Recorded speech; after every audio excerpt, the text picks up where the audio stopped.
Warren Buffett just updated us on how his company, Berkshire Hathaway, is doing. I'm here to break down everything that you need to know in a quick and easy way. Let's jump right into it. Now, there was two real main stories coming out of this one. The first one being the amount of cash that Warren Buffett and Berkshire Hathaway have built up. They now have $325.2 billion of cash. If we look back at what they've had over the last couple years on FinChat, last quarter they had $276.9 billion, which is still a lot of money. And you look back at the last couple years, they were around 60, 70 billion in the 2015, 2016 range, and here we are all the way up over $300 billion of cash. If you want a reference on kind of how much money that is, the entire combined valuation of every NFL team, take a guess? $208 billion.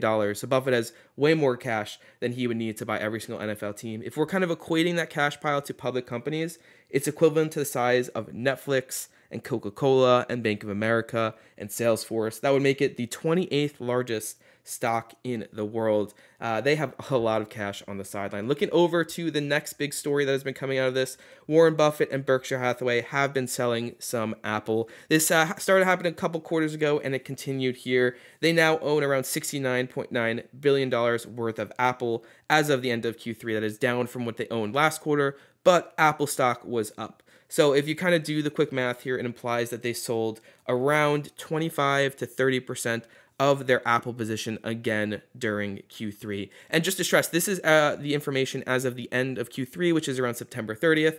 So keep that in mind when you are looking at all these data points. It's actually about a month old, and whenever you're watching this video, it might be a little bit more. But Buffett sold more Apple during the quarter. If we continue down and look at what that does to their holdings, first you can see Apple is still their largest holding at 25.7% of the equity portfolio that they own. That was down from closer to 30% last quarter. The big story that I have on here is that American Express is now the second largest holding in Warren Buffett and Berkshire Hathaway's equity portfolio. It overtook Bank of America last quarter, which you can see was closer to 14.4% and is down at 11.7%. They have been selling a lot of Berkshire Hathaway, Bank of America, sorry. Berkshire Hathaway has been selling a lot of Bank of America. They've been doing it pretty much every single day over the last little bit, even as that stock has recovered. And I haven't seen any American Express sales yet, so I would like to hear more about that one. And then if you look at the overall value of their equity portfolio, the stock market has been going up a good bit this year, but the total value they have, total fair value, is $271 billion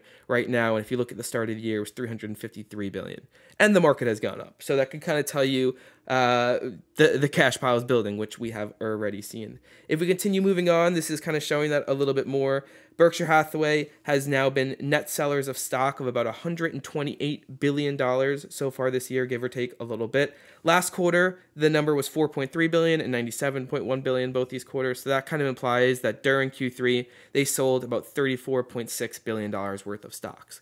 They sold more last quarter, so the selling did slow down a little bit, but still going not in the way of putting money into the market. But yeah, net sellers of around $128 billion worth of stock. A lot of that has probably come from Apple. We know they've been selling Berkshire Hathaway, Bank of America. I keep mixing those up. But some sales are being made by Warren Buffett and Berkshire Hathaway. Now, there's a little mistake here. It says that they own more than the U.S. government. Warren Buffett and Berkshire Hathaway own more T-bills than the Federal Reserve. So he has more Treasury bills than Jerome Powell. They're now around $288 billion worth of U.S. Treasuries, which is just an absolutely insane number. The U.S. Treasury, Jerome Powell, has around $195 billion worth of T-bills. Here's kind of a little bit more info on how a bunch of the fully owned segments did. They owned Geico, brought in about $10.1 billion last quarter, resulting in $2 billion of EPS off of that, or earnings off of that. I was kind of in my mind going, is that million or billion? But there's no way it would be million. So $10 billion of revenue from Geico, $2 billion in profits off of that one. Pretty decent. But you can see more of the businesses totals around $93 billion and $32 billion of income coming down to the bottom of that. They did make some deals in the private market as well, but really not too much going on in that direction. And then this is kind of that stat earlier around Warren Buffett and Berkshire Hathaway and the size of their cash pile compared to other companies. Now, if you look at the total value on this sheet, you could see that they have $884 billion worth of assets, and the equity portfolio is right around $271 billion. So that puts their equity percentage as a part of the whole at around 30.7%. Now, the cash, if you include up all that area, it's closer to 37%. So they actually have more cash on the sideline than they have as a percentage of their portfolio than the equity position. I know the Apple, because it was close to 50% of the equity portfolio at one point, it was getting a lot of headlines.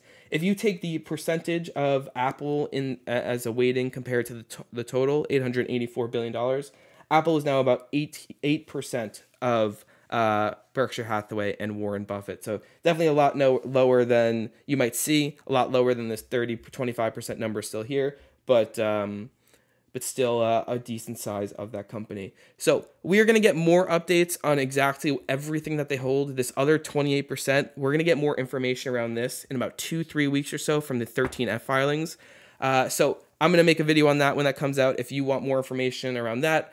Also, if you enjoy this type of video and want me to make more stuff like this, make sure you're subscribed to the channel, like the video, throw a comment. We do have one other major story from the last couple hours here, last couple days, and that is Nvidia being added to the Dow Jones. Nvidia is replacing Intel in the Dow Jones. There is another move or two being made. We have Sherwin-Williams and Nvidia being added, Intel and Dow being deleted. Dow Chemical, it's not called Dow Chemical anymore, but just to kind of distinct that from the Dow Jones index. It's just weird seeing Dow getting kicked out of the Dow, but fair enough. Intel has been in there for around 25 years. Intel actually ended up getting added right around the top of the dot-com bubble, and the stock is down, I think it's like 40-50% since being added to the Dow Jones. These changes will go into effect on November 8th.